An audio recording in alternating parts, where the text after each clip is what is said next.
Buenas tardes con todos. Muchas gracias por la presentación. El día de hoy estoy, bueno, honrado y agradecido por estar participando en esta edición, en esta sesión de Jueves Científico, que es algo que venía viendo tiempo antes y siempre me llamó la atención, incluso antes de pertenecer a la institución, ¿no? Al Instituto Nacional de Salud del Niño. Yo creo que es un espacio muy interesante para poder compartir, ¿no? Y lo que quiero traerles hoy es justamente compartirles un poco acerca de cuál es el panorama actual de Machine Learning en epidemiología clínica. Son dos ramas, dos campos que si uno los lee pueden ser que se relacionen a carreras incluso distintas. Una que viene de ciencias de la computación, que es el aprendizaje de máquinas, el Machine Learning, y la otra parte más de salud, que es epidemiología clínica. Pero si nos damos cuenta, la tendencia actual de todos los campos, me refiero a las profesiones, está llevándonos a que debemos de ser de una carrera, pero tener conocimientos de tecnología. Ya conocemos ahora la explosión de la inteligencia artificial y en realidad Machine Learning es un campo dentro de la inteligencia artificial que permite a las máquinas aprender patrones específicamente a partir de datos. Vamos a profundizar un poco acerca de ese tema en la siguiente ponencia que les tengo preparada, ¿no? Ahora, antes de poder hablar de Machine Learning, tenemos que mencionar primero sobre la epidemiología clínica y cuáles son las líneas de investigación que se desarrollan de alguna forma dentro de esta ciencia.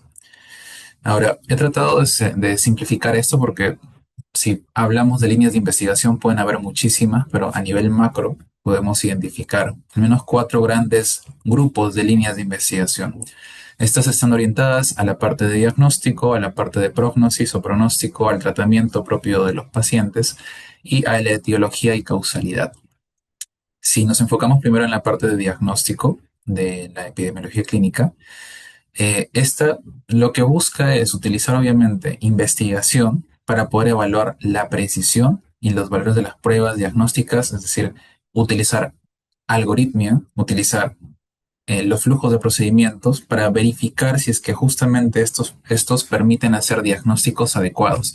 ¿Qué tan certero es mi algoritmo para poder hacer un diagnóstico, ¿no? Si nos ponemos a pensar en las preguntas que podríamos responder dentro de esta línea de investigación en epidemiología clínica, pueden ser, por ejemplo, qué tan bueno es un nuevo biomarcador para identificar una enfermedad. Es decir, tengo mi biomarcador que me permite identificar si un grupo está sano o está enfermo y qué tan bueno lo hace, con cuánto porcentaje de certeza, cuál es la incertidumbre que tiene este biomarcador. Y ahí empiezan a aplicarse temas estadísticos, pero también de Machine Learning. Y desde ahora les voy comentando. Vamos a tener que separar dos líneas, la parte de estadística, propiamente dicha, y la parte de aprendizaje de máquinas. Muchos lo podrían confundir, quizá dicen que todo es estadística, pero no lo es de tal forma. Ya les voy a explicar en su momento a qué me refiero. Ahora, cuando hablamos de pronóstico, nos referimos a lo que puede suceder, ¿no? Como el pronóstico del tiempo, el pronóstico de los pacientes también nos permite saber qué va a pasar en el futuro con ellos, ¿no? Entonces, queremos ver cómo es que este paciente puede sobrevivir a la enfermedad que está teniendo en base a sus características clínicas, en base a las características incluso sociodemográficas del mismo paciente, a la historia que tiene, con cuál sería la recurrencia que puede tener este paciente, si va a recaer, por ejemplo, si hablamos de temas de cáncer, o cuál sería su progresión en el tiempo. Todo lo que tenga que ver a futuro está relacionado con líneas de investigación de pronóstico. Por ejemplo, ¿qué factores influyen en el resultado de la sobrevida de un paciente, ¿no? ¿Cuál es la probabilidad de que un paciente sobreviva 5 años después de un diagnóstico particular de enfermedad? O incluso si tenemos grupos a los que les aplicamos tratamientos diferenciados también, yo quiero ver cuál es la forma en la que estos pacientes pueden sobrevivir en el tiempo. Y ahí hablamos de, por ejemplo, un estudio que aplique Kaplan-Meier para poder haber análisis de sobrevida específicamente, que esa es la parte estadística de todo ello, pero también podemos incluir algunos principios de Machine Learning dentro de esos análisis, como lo vamos a ver hacia el final de la ponencia con el ejemplo que les he traído, porque en realidad podemos integrar ambos campos, la estadística y el Machine Learning, para poder llegar a nuestros objetivos. Si nos centramos en el tratamiento, aquí tenemos que ver qué tan eficaz es un tratamiento, la eficiencia. Que puede ser un tratamiento químico, por ejemplo, médico, que se le pueda dar con algún tratamiento farmacológico que se le pueda aplicar a un grupo. También tiene que ver cualquier tipo de procedimientos que se aplican en nivel quirúrgico y estos me permiten separar grupos que se le aplican de grupos que no se le aplican y ver qué pasa con ellos en el tiempo. Uno lo puede ver, o sea, puede ver los datos y saber si un grupo en realidad está sobreviviendo mejor que el otro, si es que está siendo más efectivo el tratamiento en un grupo que en otro, pero los datos son importantes y analizar los datos es incluso más importante respecto a ello para poder sacar una conclusión que sea válida, viable.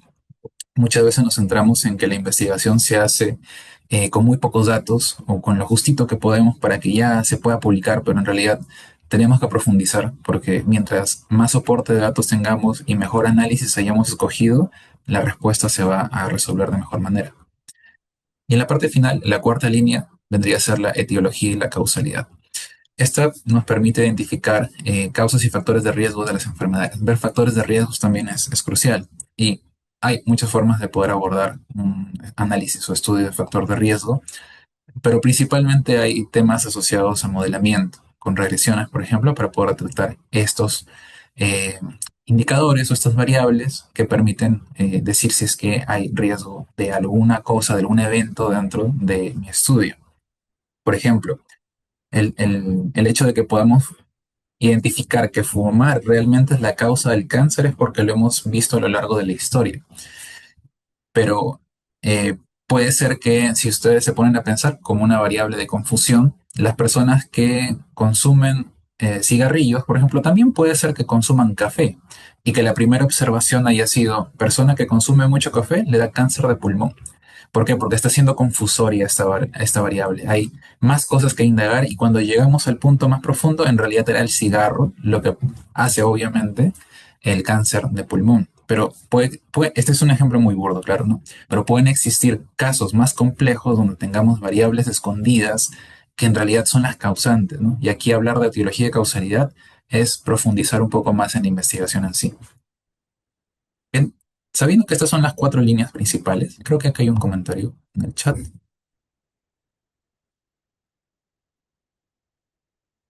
Ok, sabiendo que estas son las cuatro líneas principales de investigación dentro de la epidemiología clínica, vamos a abordar ahora el campo del Machine Learning y de la estadística para poder hacer una comparativa entre ellas y que podamos resolver esto, ¿no? A ver, les he preparado esta infografía para poder hacer esta diferenciación.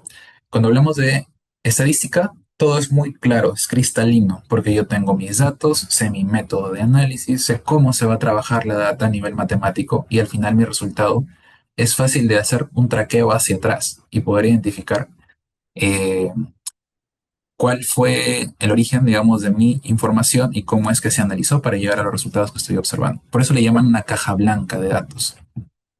Voy a poner aquí un puntero, un segundo, para poder señalar. Esta caja blanca de datos es porque podemos conocer los coeficientes que me permiten hacer las predicciones. Ahí eso es a nivel matemático, obviamente, pero me permite saber matemáticamente cómo analizar los datos y puedo verificar perfectamente qué hice para llegar a mis resultados con estadística. En cambio, cuando hablamos de el machine learning, muchas veces se le llama la caja negra, porque aquí los algoritmos no son muchas veces tan claros. Los que vamos a observar, o en la presentación al menos sí lo son, pero hay algoritmos de Machine Learning que llegar a saber exactamente el paso a paso de lo que ocurrió para el objetivo que estamos obteniendo como resultado, a veces se oscurece, no es tan claro. Más aún si nos vamos hacia la parte de inteligencia artificial, donde ya prácticamente son ultra negras las cajas porque no sabemos cómo fue el pensamiento que tuvo esta IA para poder llegar hacia un resultado como el que estamos observando, como por ejemplo hacer predicciones de moléculas. El paso a paso, el flujo, el algoritmo de cómo llega a hacer esta predicción de moléculas, una IA, no hablo de Machine Learning, sino de inteligencia artificial, pues es muy oscuro. No sabemos en realidad cómo se hizo porque es muy complejo matemáticamente el pensamiento, digamos, que pudo haber tenido esa inteligencia para llegar al resultado. Ahora, nos regresamos a la parte de estadística tradicional. Usualmente se aplica estadística cuando tenemos conjuntos de datos medianos o pequeños. Y con eso no quiero decir tres datos, cuatro datos, sino que podemos tener 300 pacientes, 1000 pacientes, ¿no? No hablamos de millones, sino de miles, de cientos. Ahí estadística va perfecto. Eh, pero si nos vamos a las aplicaciones que tiene el Machine Learning, sí puede aplicarse con datos que sean pocos, o sea, hablamos de cientos o de miles, pero tiene la capacidad también de poder extraer patrones a partir de datos de millones y millones de filas de información de un Excel, por ejemplo, de una base de datos. Ahí hablamos de que el Machine Learning se centra en un dominio de alta complejidad. ¿Qué cosa tenemos como bases de datos o información que sean altamente complejas? Pues imágenes médicas, podemos tener data genómica y obviamente las relaciones que hay entre estas variables no son fáciles de predecir con una estadística clásica, ¿no? Ahora, por último, cuando hablamos de el foco que tenemos en los datos, nuestros algoritmos tratan de abstraer información para poder generar una inferencia, que es casi el objetivo de la estadística, ¿no? Porque hay tipos de estadística básica, descriptiva o inferencial, pero si hablamos de la inferencial, lo que busca la estadística es inferir, generar un modelo que me permita inferir un resultado. Por ejemplo, yo con un modelo puedo saber o puedo inferir si es que el tratamiento que se le está aplicando a un grupo de pacientes permite hacer una mejora significativa en su salud. Si yo tengo toda la data, puedo llegar a ese resultado y poder hacer la inferencia estadística con ello. En el Machine Learning, por otro lado, no se ocupa tanto de la inferencia, se ocupa más en reconocer patrones, patrones en imágenes, patrones en datos, patrones en sonidos, en videos, cualquier cosa que sea su origen de datos, allí va a tratar de ubicar patrones. Y es lo que lo diferencia de la estadística. Inferir es estadística, reconocer patrones está dentro del campo del Machine Learning.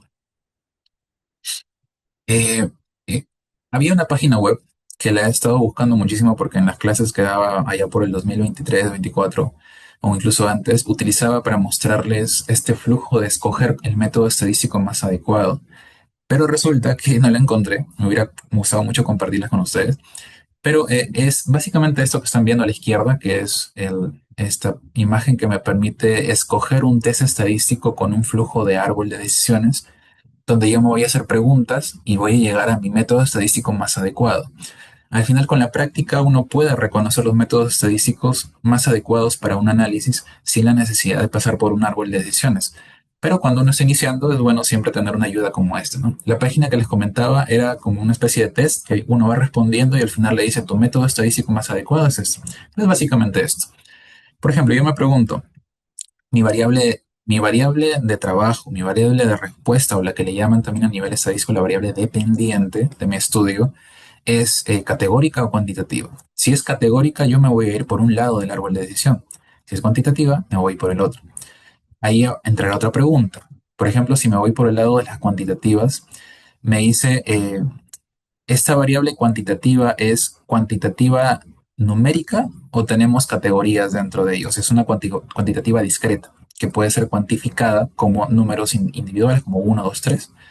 Y me va a indicar que tengo que hacer regresión logística si mi variable es de este tipo, que puede ser dicotómica. Y si tengo una variable numérica en sí, ¿cuántas variables predictoras tengo? Voy a ver si tengo solamente una variable predictora o variable independiente de mi estudio, pues una regresión simple.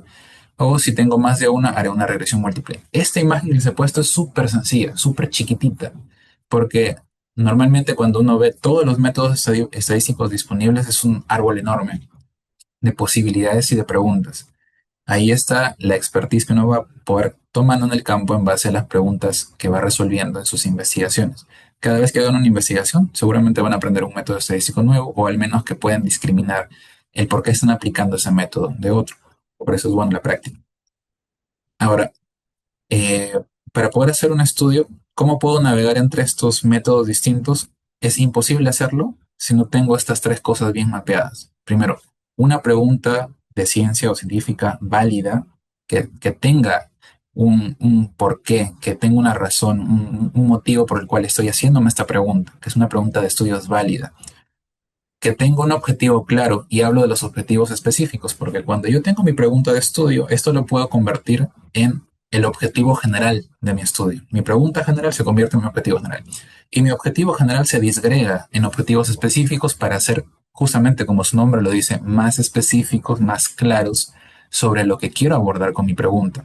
¿Cómo puedo resolver esa pregunta de estudio con objetivos que sean muy particularizados? Esos son objetivos específicos claros. Y para darles la idea completa, si yo tengo mis objetivos específicos bien definidos, es muy fácil alinearlos con una metodología que los resuelva y con ello ya tener mi resultado después. Si yo sé que quiero comparar dos grupos a nivel estadístico, voy a hacer una prueba de T. Si definí mi objetivo específicamente como comparativa de grupos, voy a saber que mi prueba de T es la prueba paramétrica que voy a utilizar para comparar estos dos grupos. Si tengo más de dos grupos, si tengo 5 grupos de pacientes, a ellos los voy a poder comparar utilizando una prueba estadística que sea adecuada para tener más de dos grupos. Hablamos de una ANOVA, por ejemplo, si estamos dentro de la parte paramétrica. Y así como les menciono, ¿no? Entonces, es importante mis objetivos tenerlos bien definidos para después identificar los métodos más adecuados que respondan dichos objetivos. Bien, esa era la parte de estadística. Dentro de la parte de Machine Learning es otro campo, como les digo, muy distinto porque no se enfoca en la inferencia en sí, sino se enfoca en reconocer patrones. Y tenemos como 4 grandes grupos de métodos de Machine Learning, disculpen, a su vez se subdividen en dos. Los que están arriba, que están en celeste, son los que se llaman aprendizaje de máquina no supervisado. Y los que están abajo, en verde, son los que tienen por nombre aprendizaje de máquina supervisado, que se acorta simplemente a aprendizaje supervisado. ¿Por qué? Eh, Cuando yo tengo una variable de estudio y tengo un resultado, yo ya sé, estos son mis datos de mi paciente, por ejemplo, y esto es el resultado, el outcome, o mejor dicho, puede ser, y si estamos hablando de pronóstico, si es enfermo o no enfermo, por ejemplo, tengo como dos grupos, ¿no? Mi variable dependiente, que es estar enfermo o no enfermo, y todas las características del paciente, por ejemplo. Si yo tengo dos grupos, lo más probable es que esté trabajando con aprendizaje supervisado. ¿Por qué se le llama supervisado? Porque yo ya sé el resultado. En mis estudios lo he obtenido para cada paciente y después trabajo un método estadístico de Machine Learning que me permita predecir o inferir o encontrar patrones si estamos hablando de Machine Learning. Pero tengo estos dos datos. Ahí estaría hablando de aprendizaje supervisado porque yo ya sé el resultado final de lo que le pasó a cada paciente. Si yo no supiera eso, si simplemente tuviese datos, por ejemplo, datos de la historia clínica de mi paciente, pues definitivamente no voy a poder, no tengo un outcome, no tengo un resultado final. No puedo aplicar aprendizaje supervisado, y se le llama supervisado porque yo ya sé el resultado final. Tendría que aplicar aprendizaje no supervisado, que la máquina aprenda sin que yo le diga cuál es el resultado final para que haga algo. Ahora, profundizamos un poco. Mi aprendizaje es no supervisado porque yo no sé el outcome. ¿Qué puedo hacer con mis datos? Pues agruparlos, hago clustering, agrupo mis datos para ver cómo son mis pacientes y cómo se agrupan entre sí por las características de sus historias clínicas, por las características epidemiológicas que puedan tener o clínicas en sí. Y si quiero, por ejemplo, tengo demasiados datos de mis pacientes y quiero ordenarlos espacialmente, quiero ver cómo se agrupan, pues puedo hacer una reducción de dimensiones también. Cada dimensión es una variable, es decir, una característica de mis pacientes, que las puedo comprimir para poder mostrarlas en un gráfico de 2 dimensiones, un eje X horizontal y un eje Y vertical. Y ahí es donde aplico reducción de dimensiones, que es un aprendizaje no supervisado. En ningún momento estoy hablando de outcome, de resultado de una enfermedad, por ejemplo, ¿no? Cuando sí tengo esos datos, aplico aprendizaje supervisado y aquí puedo clasificar. ¿Por qué? Porque tengo clases. Estar enfermo o no enfermo es clases, una clasificación. Y yo puedo tomar a mis datos para generar un algoritmo que me permita clasificar a mis pacientes en alguna de estas dos categorías. Y si quiero ver algún tema que ya está un poquito más asociado con estadística, que es inferencia, puedo aplicar inferencia con el aprendizaje supervisado del tipo regresión. Eso es a grandes rasgos. Si nos ponemos un poco más juiciosos, pues vamos a poder ver que hay un sinnúmero de métodos de Machine Learning o de algoritmos de Machine Learning para cada caso. He dejado exactamente las posiciones de los 4 que les he mostrado aquí, para que puedan ver que si hacemos clustering tenemos, y ustedes seguramente si leen sus papers y han encontrado algunos términos como estos, seguro por ahí les va a sonar, el aplicar, por ejemplo, K-grupos o K-means o K-medioides o aplicar agrupamiento jerárquico también, el hierarchical clustering también que existe. Entonces, todos son métodos de clustering o agrupamiento. Si hablamos de reducción de dimensiones, nuestro clásico PCA es uno de los más empleados. También tenemos máquinas de soporte vectorial. Podríamos aplicar análisis discriminante lineal como el LDA que estamos usando aquí. O si estamos hablando de clasificación, podríamos aplicar árboles de clasificación, clasificación mucho más compleja, por ejemplo, con redes neuronales, aplicar la propia regresión logística para poder hacer clasificación en sí. Y hay un grupo grande más de otros métodos y algoritmos que permiten clasificar. Si yo quiero hacer regresiones, pues ahí básicamente me iré más asociado a la parte estadística con métodos de regresión. Y esos métodos pueden ser regresiones lineales como también regresiones no lineales, ¿no? Que se pueden aplicar aquí. Bien, este es un panorama muy grande de la estadística y del machine learning que se puede aplicar en estudios del corte clínico.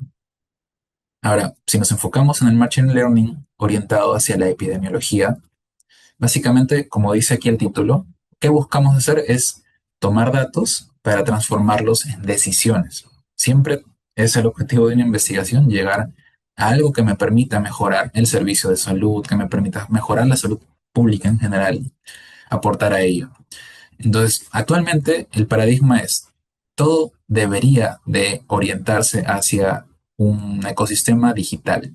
Ya hablamos del registro, el registro de historias clínicas, por ejemplo, y eso a nivel Estado, el Perú está avanzando.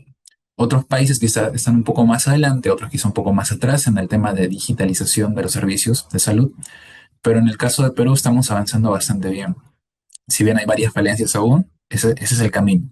Progresar, continuar y llegar quizá en un momento a poder tener un servicio de salud que esté más soportado en datos, en tema digital, para poder concluir sobre algo, ¿no? Generar estudios que están orientados a nuestra población específica para poder afinar esos métodos que pueden ser aplicados y conocidos a nivel mundial porque se aplican quizá a poblaciones caucásicas o a poblaciones afrodescendientes, pero no en realidad en nuestra realidad inmediata peruana que somos muy mixtos a nivel de nuestros genes. Entonces, deberíamos empezar a hacer estudios un poco más orientados a la parte tecnológica que permitan encontrar, digamos, patrones, datos en nuestros datos, perdón, locales, en nuestra realidad nacional.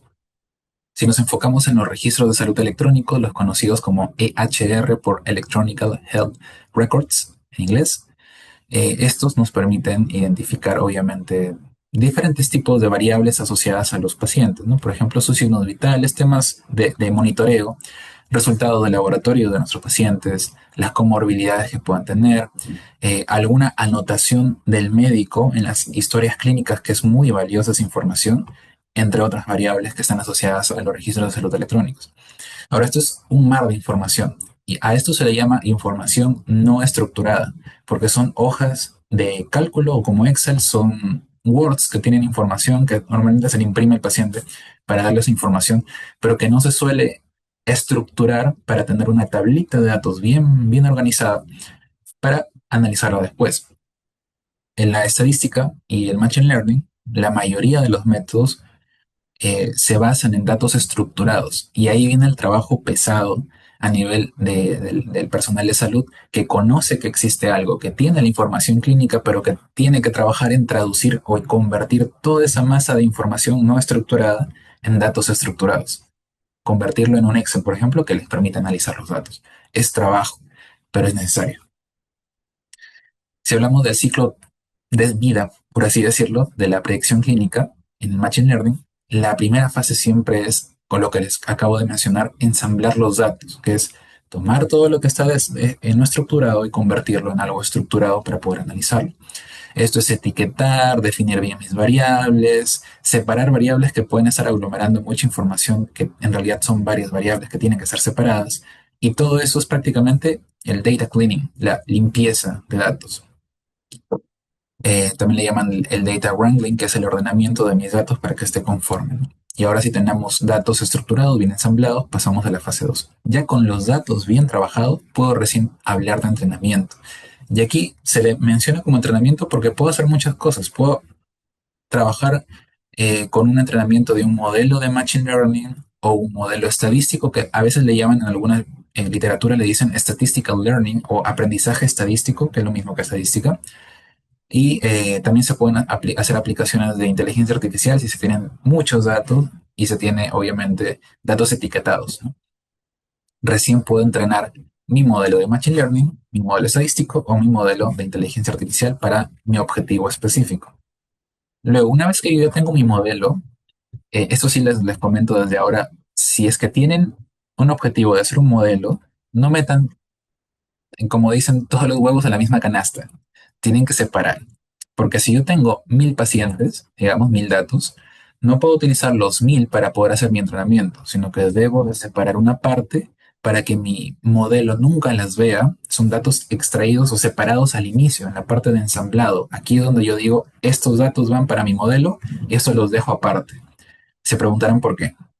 Si yo entreno mi modelo con todos mis datos y después valido con los mismos datos, estoy haciendo algo que está mal, porque le estoy dando la misma información para que pueda observarla cuando ya realmente la vio y no está generalizando, está siendo muy específico. Eso se llama sobreajuste del modelo entrenado. No queremos sobreajustarlo, queremos que sea un modelo generalizable que me permita con cualquier dato poder predecir correctamente. Así que para ello, de mis datos, lo usual es 70% de mi información mandarla al entrenamiento, o sea, al paso 2, y el otro 30% que aquí en el paso uno es separado, usarlo en el paso 3 para que una vez que yo ya tengo mi modelo entrenado, mostrarle el 30% de datos que no le había mostrado antes y me haga la predicción. Y con ello poder ver si es que mi modelo predice muy bien, si es que estamos hablando de un modelo predictivo, obviamente, ¿no? Para ver el rendimiento de este modelo. Una vez que yo ya validé que la certeza de mi modelo es muy elevada, por ejemplo, si es que estoy solamente centrándome en certeza, podré hacer la siguiente fase, que es ya probar con otros datos, otra población, con otro grupo, o desplegar mi modelo para poder hacer la predicción que se requiere ya en la vida real, con los datos de nuevos pacientes que puedan venir. Esto, no se olviden, aplica para cualquiera de las cuatro tipos de investigación o líneas de investigación que habíamos visto en epidemiología: diagnóstico, pronóstico, tratamiento o etiología y causalidad. Todo lo que les estoy comentando también se asocia mucho a papers como estos. Siempre es bueno revisar y leer papers de review o revisiones sistemáticas, porque como que sintetizan al estado del arte de una línea de una investigación, de una línea de investigación de un tema en un momento específico. Por ejemplo, este fue del 2021 y hablaba de las aplicaciones en salud, en epidemiología, de la inteligencia artificial y del machine learning. Y básicamente nos comentaba estas cuatro cosas. Entonces, por cierto, es una infografía generada con inteligencia artificial de Notebook LM, les recomiendo mucho que utilicen esa herramienta de Google, que permite tomar un paper y hacer esto. Entonces, yo fácilmente puedo tomar esa información que la tengo aquí, pero mostrárselas también como una imagen. En el paper mencionan cuatro aplicaciones específicas de inteligencia artificial y de machine learning en ciencias de la salud. Por ejemplo, han creado un sistema llamado eTriage que lo que hace es una clasificación precisa de urgencias. Es decir, llega el paciente a urgencias, se introducen en el sistema los datos del paciente y este permite, con una capacidad 5 veces mejor que antes, brindarle una clasificación de hacia dónde debe de estar dirigido este paciente en urgencias, ¿no? Eso siempre para toma de decisiones. Un segundo ejemplo, la aplicación de a nivel de diagnóstico de la detección temprana de shock séptico. Y es increíble que el método que han aplicado, y mejor dicho, el algoritmo que han creado, permite predecir con 28 horas de anticipación la aparición de un shock séptico. Y eso salva vidas. Hablamos de la aplicación llamada TreeWare Core, que también la mencionan en el paper. Luego la tercera aplicación es, por ejemplo, tratamiento de identificación de una enfermedad, por ejemplo, neumonía comunitaria, a partir de las notas médicas de los pacientes, ¿no? Entonces, puede ser que un grupo de médicos esté atendiendo cada uno en su cubículo, recibe al paciente, anota algunas cosas acerca del paciente, aparte del resto de información de la historia clínica que tiene que brindar la información, pero cada médico está por su lado. A veces obviamente comentan porque son profesionales, son amigos muchos de ellos y pueden conversar. Pero si hablamos de una comunidad grande de varios hospitales, los médicos entre sí no es que se reúnan todos en un super ambiente grande y que conversen de lo que han visto en el día. Eso no ocurre. Pero tenemos toda su data de notas, de anotaciones. Y ahí viene, y esto ya es más inteligencia artificial, una aplicación llamada eh, procesamiento del lenguaje natural, que lo que hace es tomar la información textual de una nota escrita a mano o escrita digitalmente, principalmente debería ser digital, para que extraiga eh, información a partir de estas notas y puede detectar a nivel comunitario, si es que vemos todas las notas a la vez, que algo puede estar ocurriendo a nivel epidemiológico en la comunidad. Por ejemplo, un brote de neumonía comunitaria, como en este caso se aplicó y se detectó. Como cuarto caso tenemos que durante la pandemia un modelo predijo el riesgo del deterioro por COVID-19 para asignar camas eficientemente. Es decir, había un gran problema, y ustedes lo han vivido, a nivel de espacio dentro de los hospitales durante de la pandemia del COVID. Y justamente este proceso de identificar qué pacientes realmente requieren ciertos tratamientos más especiales dentro de el hospital pudo optimizar recursos y dar altas cuando se requería, utilizando algoritmos de inteligencia artificial y de machine learning que predecían estos datos, ¿no? Que se validaron obviamente. No hubo mucho tiempo para hacerlo durante pandemia, pero los proyectos que fueron eficientes y que lograron hacerlo permitieron salvar muchas vidas y ofrecer un espacio disponible para otras personas que también requerían ese tratamiento, ¿no? ¿Qué desafíos claves tenemos al implementar esto? Son tres puntuales. Si es que tenemos un sistema de Machine Learning que permite emitir alertas, puede ser que nuestros médicos o nuestro personal de salud se fatigue porque hay demasiadas alertas llegando a la vez. Tiene que estar optimizado el sistema que se haga para que las alertas sean adecuadas y justas en tiempo. Es importante también que empecemos a aplicar esta parte tecnológica a los procesos que hacemos actualmente. La captura de datos, sin la captura de datos no tenemos nada para poder hacer predicción, ni inferencia, ni lo que querramos hacer. Primero, datos, después hago el análisis en sí. Y también hay que hablar de la calidad de estos datos, porque muchas veces existe algo conocido como subregistro. Por ejemplo, en mi experiencia con temas asociados a, a poblaciones indígenas dentro de mi labor, encontré que existían estos sesgos o la calidad de los datos eran muy bajos para el subregistro de la variable indígena. Por ejemplo, había gente que realmente pertenecía a ciertas etnias, pero el personal de salud se olvidaba o simplemente no hacía la consulta respectiva para poder ver cuál era la autoidentificación que tenía este paciente. Y ese registro se perdía. Y eso solamente de la parte étnica, pero hay muchas otras cosas que se subregistran dentro de nuestros sistemas de salud y ahí la calidad de los datos va a ser importante, porque si tengo malos datos, mis resultados van a ser malos, ¿no?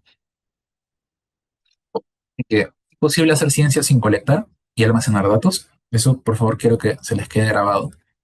Y también es imposible realizar un avance científico sin curiosidad. Hay que mantener la curiosidad a tope. Ser científico es ser un niño, ¿no? Porque somos totalmente curiosos todo el tiempo y con eso encontramos problemas que después solucionamos, ¿no? Y sin preguntas bien formuladas. Si no manejamos este flujo que les comenté de pregunta, objetivos específicos claros y metodología alineada, las investigaciones no salen a flote. Bien, aquí les estoy aplicando o mostrando este paper que es donde aplicaron aprendizaje de máquinas no supervisado. Recuerden que si es no supervisado, no tengo yo una clasificación de este paciente está enfermo, este no está enfermo, o este tiene cierta característica y este no, etcétera, etcétera. No tengo eso, solamente tengo los datos del paciente.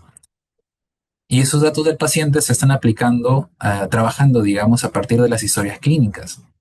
Y aquí ya empieza uno a profundizar más en los métodos diferentes que existen de aprendizaje automático y de estadística que puedo aplicar en concatenación, no solamente uno a la vez.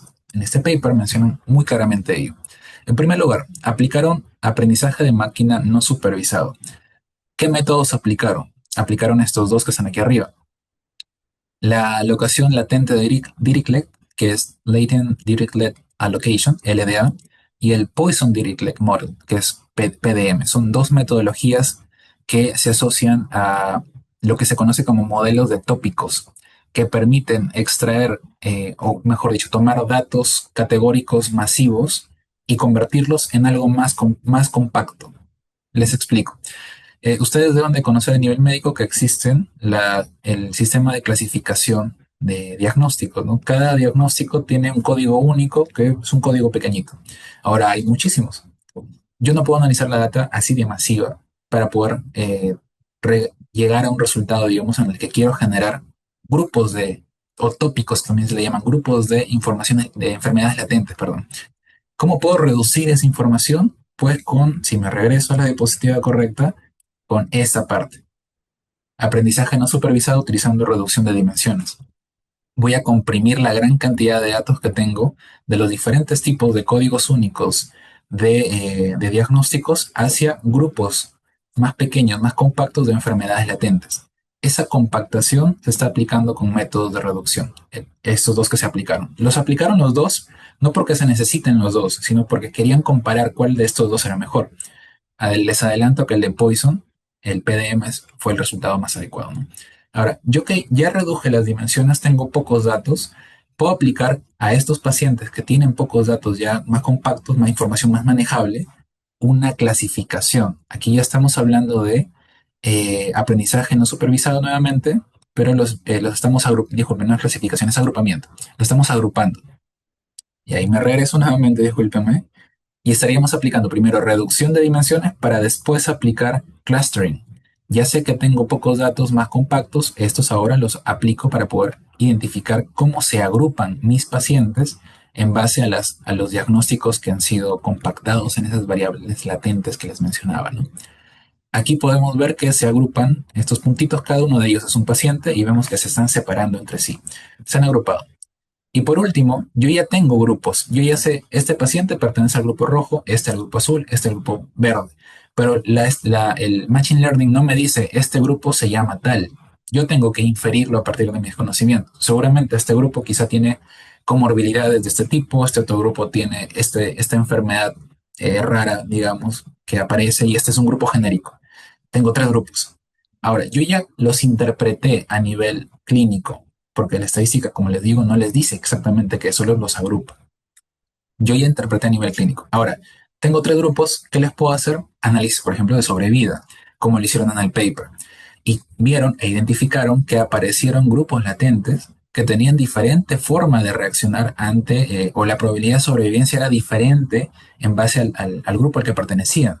Y eso fue un insight o una identificación de información muy buena que les permitió llegar justamente a reconocer grupos, reconocer patrones a partir de los datos de historias clínicas. Esta es la imagen final que ellos muestran de cómo se ven los grupos y ven el porcentaje de sobrevida que está en el eje y el tiempo de sobrevida en el eje X, en las horizontales. Entonces, si alguna vez han visto estos Kaplan-Meier, mientras más alta es la curva, por ejemplo, esta roja, mientras más arriba se encuentre, es porque tiene mejor probabilidad de sobrevida respecto al grupo que está por debajo. Entonces, aquí han encontrado que hay grupos de pacientes que tienen mejor sobrevida que otros para esta bronquiostasis, la cohorte de bronquiostasis. Hay una cohorte de demencia y una cohorte de osteoporosis que fueron los grupos que trabajaron por separado. Y obviamente acá es notorio que tenemos grupos que tienen cierta forma de reaccionar, su sobrevida es mucho mejor respecto a otro grupo. Y ahí donde yo ya tengo esa separación, puedo identificar después qué características, y eso ya es más indagatorio, qué características representan a cada grupo para poder después quizá proponer biomarcadores o algún marcador clínico que me permita separar pacientes en base a esas características para poder más o menos predecir, y si tenemos un modelo después, para predecir la sobrevida que pueda tener en base a sus características. Bien, eso es básicamente la ponencia que les quería compartir para que puedan tener un panorama un poco más amplio de lo que es estadística, de lo que es machine learning, de cómo se está trabajando actualmente dentro de estos campos para mejorar la salud pública. Muchas gracias. Licenciado Saldaña, muchas gracias. Gracias por acompañarnos en nuestra sesión de Jueves Científicos. Tengo algunas preguntas en el chat. ¿Me permite, por favor? Las voy a realizar. Nos pregunta la licenciada Álvarez Chacón. ¿Qué modelos de Machine Learning han demostrado mayor desempeño en problemas epidemiológicos reales? Uh, En realidad no existe un método, el santo grial, digamos, de los métodos de Machine Learning, sino que como hemos visto, hay cuatro grupos de Machine Learning, de métodos, perdón, de Machine Learning, y cada uno se aboca a un objetivo distinto. Si yo quiero clasificar es porque mi pregunta me lo permite o me lo pide. Si yo quiero hacer reducción de dimensiones es porque mi pregunta lo necesita. Entonces, en base a la pregunta, en realidad va a ser el método que yo voy a escoger. Ahora, es cierto que existen ciertos métodos que ya se están quedando relegados o que tienen menos poder para discriminar grupos, por ejemplo, o para identificar patrones que otros que son un poco más modernos. Por ejemplo, si hablamos de árboles de clasificación, los random forest que les llaman, actualmente aplicar solamente random forest está como que desfasado, porque esos métodos como que ya se van quedando en el tiempo porque aparecen mejores metodologías. Por ejemplo, existen los XGBoost, que son otro tipo de árboles mucho más complicados, mucho más complejos de aplicar, pero que permiten hacer una clasificación mucho más certera. Entonces, dependiendo de la pregunta, primero es qué métodos voy a escoger y dentro de los que pueda tener como el pool de opciones, ahí es donde yo voy a ver cuáles de estos se están quedando relegados en el tiempo y cuáles de ellos pues son los que se utilizan más. ¿Cómo lo puedo saber si es que no soy muy proficiente, disculpen, en temas estadísticos o de Machine Learning? Pues leyendo. Si mi pregunta de estudios ya la definí, puedo entrar a Google Scholar. Ahora que Google Scholar, por cierto, tiene una inteligencia artificial que se llama Labs para hacerle preguntas más específicas y que me dé papers asociados a mi pregunta, puedo ponerle mi pregunta de estudio y me dará papers que han trabajado algo similar. Indago en los papers y veo cuáles son las metodologías de Machine Learning que están aplicándose, papers más recientes, y esos van a ser como que mi norte para poder aplicar esos métodos también con mis datos. Muchas gracias, licenciado. Qué interesante la propuesta. Tengo otra pregunta. ¿Qué software recomienda para Machine Learning? Software no, ahí el tema de trabajar con estadística y principalmente con Machine Learning es aprender Python. No necesariamente porque tengamos que hacer la programación nosotros mismos, pero ahora hay inteligencias artificiales como los chatbots que conocemos, ¿no? Hablamos de Gemini, hablamos de ChatGPT, que nos pueden ayudar con el tema del código. Pero es que las librerías, los métodos más actuales, siempre van a estar asociados a un lenguaje de programación. Python lo es, por ejemplo. Entonces, ¿dónde puedo usar Python? Pues en un IDE, como por ejemplo lo es VS Code, o puede ser incluso en algo que Google ha hecho que es increíble, que se llama Google Colab. Colab, lo pongo en el chat. Eso Gracias. Y permite. ahí está. Sí, Listo. lo estaba poniendo ahí. Google Colab permite tener Python sin que yo instale nada en mi computadora y ahí empezar a hacer mis códigos de aprendizaje automatizado. Gracias. Ahora sí, ¿qué capacidad computacional, coloca acá el licenciado Romero, deben adquirir los servicios para poder desarrollar y correr sus propios algoritmos? Esa es una muy buena pregunta. Actualmente las computadoras, si hablamos de laptops, por ejemplo, las gamers son muy buenas para poder hacer cosas caseras, domésticas, se puede decir. No puedo entrenar un modelo de IA, por ejemplo, en una computadora de torre o en una laptop, porque nos quedamos cortos, ¿no? Se requieren ahí centros de datos. Y si es que el objetivo, por ejemplo, es crear inteligencias artificiales que trabajen con imágenes, por ejemplo, para el diagnóstico por imágenes de alguna enfermedad, necesariamente tienen que ser o centros de cómputos pequeños o clusters que les llaman de cómputo, no necesariamente una computadora o supercomputadoras. Una recomendación es interesante que puedan ver a NVIDIA Spark, no recuerdo bien el nombre, pero es NVIDIA Spark, es una mini computadora chiquitita, bien pequeña, pero que en realidad es una supercomputadora, porque tiene un poder de cómputo muy alto. Esa es una muy buena compra, por ejemplo, para un laboratorio que quiera hacer inteligencia artificial, que quiera aplicar modelos de machine learning para que aprenda de los datos. Suficiente para hacer investigaciones. Ese tipo de supercomputadoras domésticas que les llaman como el NVIDIA Spark. Si tienen ya la chance de aplicar con, por ejemplo, mm, eh, hay Apple, perdón, se me había ido el nombre, con Apple también tienen unas torres pequeñas que tienen bastante cómputo y son bastante accesibles como como la están proponiendo actualmente, ¿no? En comparación. Porque, por ejemplo, si hablamos de NVIDIA Spark, esa computadora cuesta la más básica $4.000. Y con ella ya tienes una supercomputadora en tu laboratorio para poder hacer lo que necesitas. Ah, y por cierto, pueden hacer, si es que se requiere mucho más cómputo, que es inusual, pero si se requiere, esos clusters se pueden crear a partir de varias de estas. Se ponen varias en en el mismo ambiente y con una computadora todas se centralizan y se conectan para distribuir el cálculo matemático que hace el entrenamiento de las inteligencias artificiales o el modelo que están haciendo. Eso también se puede hacer. Muchas gracias, licenciado. Gracias a todas las preguntas que nos han realizado los participantes de esta sesión. Y tengo una pregunta para finalizar. ¿Cuál Ujú. considera que es la mayor barrera para implementar estas soluciones de Machine Learning en la gestión de datos en salud? ¿La calidad de los datos, la resistencia de algunas instituciones, sus limitaciones tecnológicas o aspectos éticos? ¿Y por qué? Muchas gracias, licenciado, y con esta pregunta culminamos la capacitación del día de hoy. Muchas gracias por la pregunta. Muy difícil de responder, la verdad. Y va a depender de la realidad inmediata, ¿no? Por ejemplo, puede ser que en una institución tengan los profesionales muy bien capacitados, pero que las limitaciones burocráticas les impidan hacer investigación a ese nivel, ¿no? O puede ser también que estén asociados dentro de un espacio, un entorno que usualmente en el sector público, donde los recursos económicos pueden estar disponibles porque el sector público tiene recursos, pero están mal administrados. Entonces, las limitaciones van por ahí. Pueden ser desde el campo académico quiénes son las personas responsables de estas investigaciones, que puede que tengan o no tengan los conocimientos necesarios para poder aplicarlos, y o también puede ser político, como les digo, a nivel burocrático. Pero creo que más allá de eso, porque si nos ponemos juiciosos, podríamos resolver esos temas sin problema, más o menos. Pero creo que lo más complicado, como la pregunta me lo hace, creo que lo más complejo, lo necesario que se requiere ver antes de poder platicar sobre cualquier estrategia política o cualquier decisión económica es los datos, son los datos, mejor dicho. Si yo no establezco buenos flujos, buenos procedimientos dentro de mis entornos hospitalarios para capturar data, por más que tenga la supercomputadora que tenga, no voy a poder analizar nada porque no tengo nada que analizar. Así que va por ambas aristas, ¿no? Desde la parte técnica, los datos es importante capturarlos, tener buenos sistemas de captura, y por la parte burocrática, política, de decisiones económicas también debería de haber. Empujar ambos campos va a ser la única forma de sacar adelante investigaciones de este tipo.